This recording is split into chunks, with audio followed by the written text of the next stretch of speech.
Welcome back to the Joe Miller Show, KOA on Hot Talk, 1080 AM, 95.1 FM. This show is made possible by the McPherson Tax Defense Group, 2 generations of tax defense attorneys serving all your IRS tax needs. You can reach them at 1-800-BEAT-IRS, B-E-A-T-IRS, beatirs.com. They helped sponsor the Second Amendment rally in the Valley this past weekend. You got to see my friend Nate McPherson. He works at that firm, one of the owners, and he also spoke at the rally. We have online with us now Dr. Barbara Haney. Dr. Haney is the founder of Alaskans Against Common Core. She has her Ph.D. in economics from University of Notre Dame. Been very active politically in the state, continues to keep her finger on the pulse of education here in the state, bringing to account elected and appointed political leaders in the state that are trying to shove this garbage down our throats as parents and our children's throats. Dr. Haney, thank you for joining us on the Joe Miller Show. Thank you for having me, Joe. You got the press release. What's been going on in Congress is you have 2 different bills that made through different houses. You have the Every Child Achieves made it through one house, and the Student Success Act, which was House Resolution 5, made it through the other house. And so now there's this conference committee meeting that's trying to combine these 2 bills. Both of them preserve Common Core for all intents and purposes, and both of them impose the testing that we've had with No Child Left Behind and this more recent Common Core race to the top. So we're talking about federal legislation. We're talking about a conference committee to resolve differences between a bill that has passed through the House and a bill that passed through the Senate. Now, is this part of the No Child Left Behind rewrite conference bill? Yes, this is exactly what this is. Okay, and the concern is, just kind of in plain English for our listeners that aren't attuned to this issue, is that they're integrating all sorts of Common Core stuff into the rewrite. Is that right? They are, and the testing as well. Maintaining the dynamic or what is called adaptive testing. Sometimes you hear people say dynamic testing, but it's not really dynamic testing. It's adaptive testing. And the data set that goes along with it. And we're trying to fight that from happening for a couple of reasons. One, because there's a big void right now in the House leadership. And it may be that some of the bills that went through would not go through if the rules were different. The rules that were attached with the one version of the ESEA renewal in the House had some provisions that they could just call for a vote at any time without any debate, and we don't think that's right. But beyond that, there's only not even, barely a year left of Obama, and really this should be, Donnie Duncan isn't even in charge anymore. And really, this is something that should be left up to the next president, the next Congress to deal with. This doesn't have to go in now, because whatever goes in now, we're going to be stuck with. So how did the House Student Success Act even get through a largely conservative House? What, the GOP has how many seats? 30-plus seats on the Democrats? They have a majority. You know, it was very difficult to watch that and try to work on things at the state level. But essentially what happened is when the vote failed, there was a rider attached to the bill that allowed the speaker to bring it up at any time, day or night, without debate, and present it for a vote. And I guess he attached it to something, and it went through. Well, I mean, I'm encouraged by the change in leadership there. I mean, I think that it's going to be much more difficult. I don't know whether it's going to be Daniel Webster or somebody else, and there's even criticism of Daniel Webster. The Freedom Caucus, of course, has put him up as the guy, but apparently he's been wrong on the illegal alien issue. It's obvious that they're going to want discussion. They aren't going to subscribe if, in fact, the Freedom Caucus gets its way and it's a non-establishment leader of the House. It's pretty apparent that things are going to be done differently, and it's going to be much more difficult for them to push stuff like this through. The conference committee, where are they at right now in reconciling differences between the House legislation and the Senate legislation? Well, and that's another very interesting thing. There hasn't been a lot of information coming out of the conference committee, and of course there typically isn't, but even less now with the void in leadership. So, and we really need to go back to a situation where we had hearings on bills. And we really don't get that anymore. We haven't during the whole Obama administration, it seems. Bills get passed, there's very little discussion, poof, they go up for a vote or they get blocked. And I think there's just a holdover from when Harry Reid was in charge of the Senate, and the House didn't have a lot of hearings because they figured, well, it's not going to get through the Senate anyway. The differences now, I mean, the way that they're trying to revise No Child Left Behind and this rewrite that pertain to Common Core include, and I saw in this press release, we're going to put this up at joemiller.us tonight, so our listeners, if you want to get the full content of it, go there tomorrow morning or tonight, look at it. But it looks like to me there's increased federal involvement in standards development, federally mandated testing, increased federal curriculum, student date, psychological privacy, preschool, full-service community schools, and safe, healthy, and supportive schools. I want to go through each of these individually. Federal involvement in standards development, of course, that's been extant. It's been around for a long time, but you're suggesting this rewrite actually increases that involvement. It does. In fact, the minute you accept federal money, you accept the federal standards. On everything? On everything.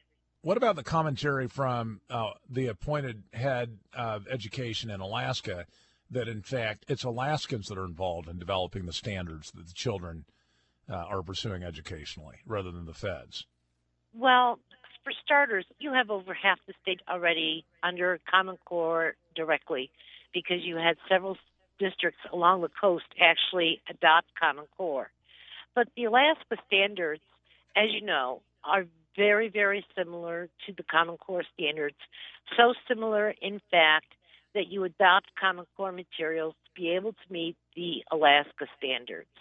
And I can go standard by standard if anybody ever wanted to and show you the exact word changes that they made so that Alaska's standards were not precisely identical, but what they did is they took words and they changed certain words to their synonyms. Right, so it's all just a scam to make people think they've got input, to make it look like there's some sort of a unique approach in Alaska, but it's really just the federal standards camouflaged, not very artfully. Well, not even artfully, because when the Alaska Department of Education sent me a document to prove that Alaska did not adopt Common Core, and what that document was something called a reconciliation document, and what it did, the Common Core each have a uniform electronic number.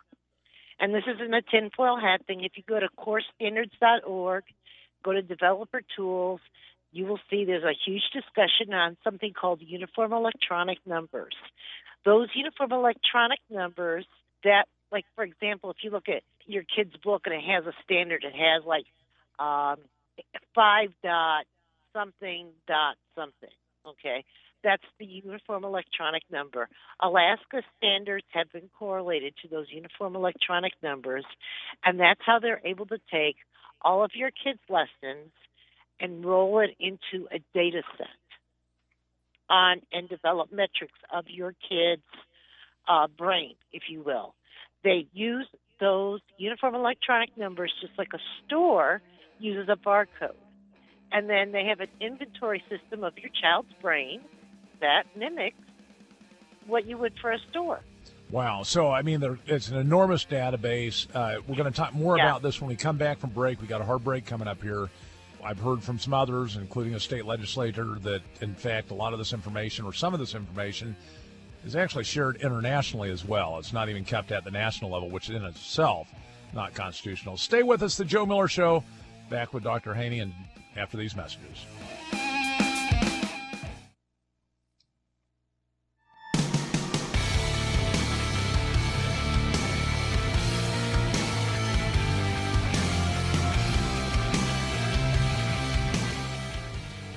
Welcome back to the Joe Miller Show, KOAN Hot Talk, 1080 AM, 95.1 FM. This show made possible by the McPherson Tax Defense Group, 1-800-BEAT-IRS, and BeatIRS.com. My friends, 2 generations of tax defense attorneys serving Alaskans and Americans since 78, addressing all your tax defense needs. So we're talking about Common Core, and we have online with us Dr. Barbara Haney. Thank you for being on with us on the Joe Miller Show. Thank you for having me, Joe. Good to be on. So, Dr. Haney, we were talking about the issue at last segment, the changes that are being made and the rewrite of the No Child Left Behind Act, and there are a series of components that are being changed. We talked about the federal involvement in standards development. There are a couple of other things, or several other things we want to talk about. Federally mandated testing next. What's the change that is being proposed there? Well, actually, it's codifying what's currently in place, and there is no real.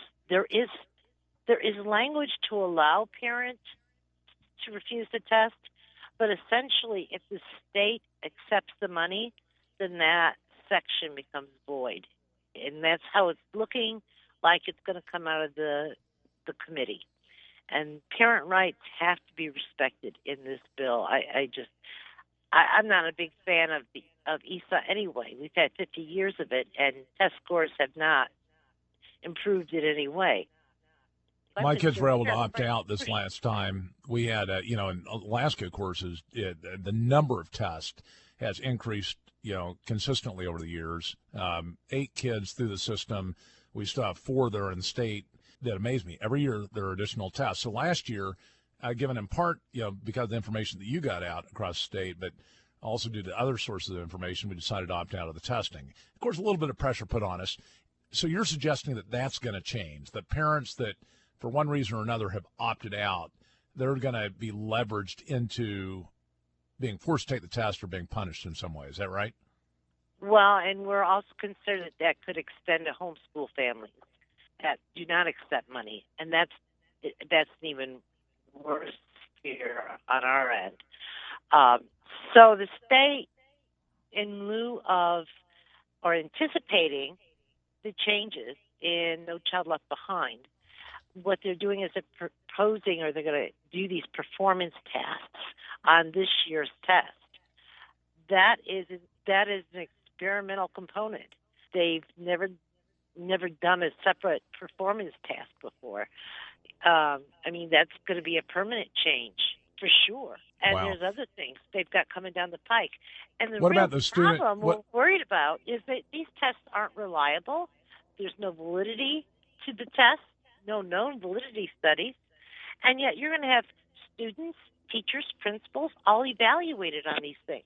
Right, because the performance of a school is in part derivative of how the kids perform on these tests. Now, you also mentioned student data and psychological privacy as being areas that are changed potentially by the rewrite of the No Child Left Behind. Tell us a little bit about that, what you anticipate happening there. Well, the way it's looking at the moment, that the P20 databases that they constructed were supposed to sunset by the end of 2016. It looks like that they're going to keep those in place and maybe increase the number of variables. And these are very intrusive databases. This is beyond anything we've ever seen. The data files are huge. I don't even see how anybody can get a lot of research done when you consider that you've got 4 or 5 major databases combined into one big database, and they're going to follow you all the way through your life. Whole new hallmark of intrusion and privacy. Yeah, they're going to know you better than you know yourself. And just think about the predictive ability that they'll have. I mean, it really is pretty frightening when you look at how the federal government specifically is gathering an enormous amount of information on us. And, of course, that has real implications for freedom.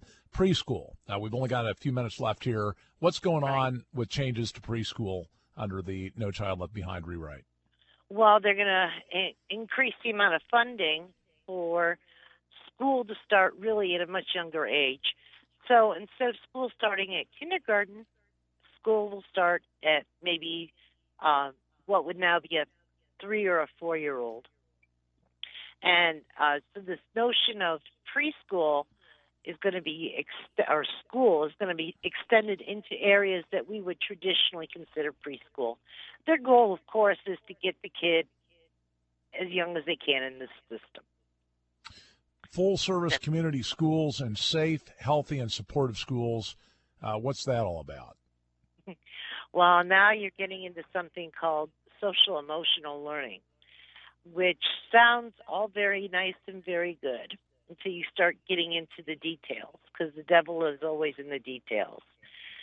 It's one thing to teach a kid this is happy, this is sad, and how to put words on feelings. I get that. I'm for that. But they take this one step further into the area. Ultimately, it goes through to the 12th grade, and it goes into social activism and into how to think and how to feel. I mean, they don't end like presently you see social emotional learning. It kind of ends pretty much by 3rd, 4th grade. They're going to extend that into a far greater area. And when you combine that with adaptive testing, you have social conditioning. Well, and it also suggests, I mean, when they're taking this kind of universal approach to impacting the way that your child develops, thinks, processes information, that they are not going to tolerate too long those that go outside of the system of learning.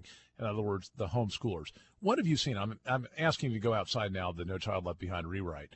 What are you seeing educationally by those that want this kind of complete control of how your children develop? What are they doing to limit the ability of parents to direct their children's education through homeschooling, if anything? Well, I haven't. Well, of course, you always have states like New York that have like almost zero tolerance for it. But then even in areas that have been very friendly to homeschooling, like Wisconsin, you've had these P20 councils that go out and do visits in the homes of homeschoolers to collect data because they don't want any data leakage. And it's very concerning to me. I am a researcher. I know how much data they need, and they're going way beyond that.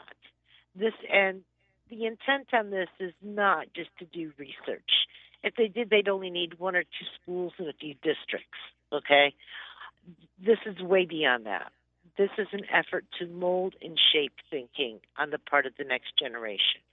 Yeah, without a doubt. So here in Alaska, we supposedly have a governor that's listening, although I haven't really seen that much with respect to the outrage that most parents have about Common Core here. We have a Commissioner of Education, Hanley, who seems to be hell-bent on continuing to use federal standards. What can we do as voters, as activists in Alaska, to turn things around here? Or is there anything we can do at the state level? Well, there is actually quite a bit. And I think when people get their cut scores this year, they're going to have a little bit more attentiveness to those cut scores. Right now the governor really isn't listening, and I'm going to tell you why he's not listening. When you call the governor's office, it's answered by the Alaska, and you want to talk to him about education matters, or if you write an email on education matters, it seems you get transferred to the Department of Education, or you are answered by one of the commissioners or the assistant commissioners of education, deputy commissioners of education. So I would argue that the governor really is not listening on education because it seems he has abdicated that to the commissioner, just as the last governor did. Well, it's pretty amazing to watch. I mean, the conferences, of course, that have occurred statewide, Representative Laura Reinbold, others, Attorney Nate McPherson, others around the state are trying to activate parents to understanding about what's going on with Common Core, how that's infiltrated the public education system in Alaska. I'd encourage everybody that's listening to this to put pressure on your legislators. Of course, they've got funding authority, but ultimately the governor's got to take action with respect to the head of education, and Commissioner Hanley apparently is not the friend of those against Common Core. Dr. Haney, I appreciate your efforts with regard to alert Alaskans to what's going on. For listeners out there who did not hear the whole podcast, we should have that up tonight, along with Barbara Haney's article. Stay with us, The Joe Miller Show, right back after this.